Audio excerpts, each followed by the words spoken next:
हाय moms, एक छोटीशी गोष्ट शेअर करायची होती और जस्ट रिमाइंडर समजा. आपल्याला रोज Instagramवर खूप रील्स दिसतात, जिथे बेबीज अगदी हॅपीली बसून सगळं जेवण फिनिश करतात. No tantrums, no crying, nothing. आणि मग आपण विचार करतो, माझा बेबी असं का नाहीये?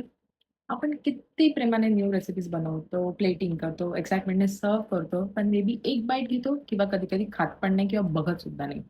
मग आपल्याला फ्रस्ट्रेशन येतं आणि काही वेळा गिल्ट पण येतो, की मीच चुकतेय का? मलाच जमत नाहीये का? मी काय वेगळं बनवू शकते का? पण moms please remember one thing, every baby is different. Social मीडियावर आपल्याला फक्त 30 किंवा 40 सेकंड्स दिसतात. त्यांचा स्ट्रगल, रिजेक्टेड मील्स, टँट्रम हे सगळं आपल्याला दिसतच नाही. म्हणून प्लीज तुमचा बेबी कंपेअर करू नका दुसऱ्या बेबीशी आणि फक्त रील्स बघून फोर्स फिडिंग किंवा जबरदस्ती द्यायला जाऊ नका.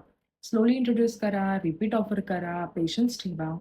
तुमचा बेबी तुमच्या ओन पेसने शिकतोय आणि believe me, you are doing much better than you think. कारण की हा सेम विचार मी पण आधी करायचे. पण त्यानंतर मी कंपेअर करणं बंद केलं आणि मी स्वतःला गिल्ट घेणं पण बंद केलं आणि मी रेवाच्या पेसने जायला लागले. रेवाने जसं जमेल, तिला काय आवडतंय, ती कशी खाते, तिला कोणत्या गोष्टी आता खायला जमताय, काही नाही जमत आहे.